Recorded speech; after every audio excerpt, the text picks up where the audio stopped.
O planeta Terra surgiu há cerca de 4 bilhões e meio de anos.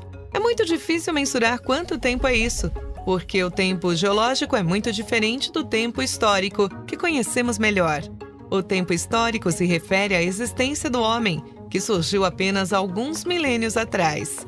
Se todo o tempo geológico, ou seja, a idade da Terra, fosse reduzida a um dia, as primeiras civilizações humanas teriam surgido nos últimos 3 segundos.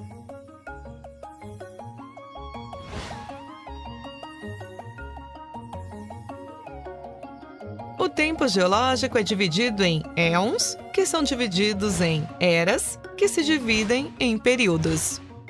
Há cerca de 4 bilhões e meio de anos atrás, a Terra surgia. No primeiro éon, Adiano, o planeta era uma esfera de magma em ebulição. Por isso o nome Adiano, que vem de Hades, que significa inferno. O éon Arqueano tem início com a formação das primeiras rochas depois de um processo de resfriamento da Terra. Neste éon, surgiram as primeiras cianobactérias, que começaram a oxigenar os oceanos. Depois veio o éon Proterozoico, quando este oxigênio começou a reagir com o ferro que havia no oceano. Assim se formaram os grandes depósitos minerais de ferro que são explorados por nós hoje. Só no fim do Proterozoico surgiram os primeiros seres pluricelulares. Estes 3 primeiros éons são chamados de pré-cambrianos e representam 88% de toda a existência da Terra. No nosso dia, duraria até 8 da noite. O próximo éon fanerozoico perdura até os dias de hoje, dividido em eras paleozoica, mesozoica e cenozoica, que se dividem em vários períodos. O primeiro período da era paleozoica é o Cambriano, marcado pela explosão cambriana, uma grande diversificação dos seres vivos que eram restritos ao ambiente marinho. Os fósseis mais abundantes deste período são os trilobitas, um dos primeiros animais a possuir olhos e uma carapaça rígida. No Ordoviciano surgiram os primeiros peixes, que ainda não possuíam mandíbulas, os agnatas. Só no período Siluriano apareceram peixes com mandíbulas. Evento importante na história evolutiva dos vertebrados. Surgiram também as primeiras plantas vasculares que começaram a povoar o meio terrestre. No Devoniano, surgiram as primeiras florestas e a quantidade de oxigênio na atmosfera aumentou muito. Pequenos insetos e vermes começaram a viver fora dos oceanos. Surgiram os primeiros peixes com pulmões, que deram origem ao modo de vida anfíbio. No Carbonífero, predominavam grandes florestas alagadas com samambaias gigantes, ambiente propício ao desenvolvimento dos anfíbios e insetos.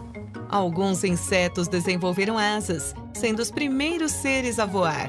O período tem esse nome devido à decomposição da grande quantidade de matéria orgânica, que originou depósitos de carvão mineral explorados por nós hoje. Os primeiros répteis apareceram no final do período, primeiros animais a botarem ovos, o que prova que o ovo veio muito antes da galinha.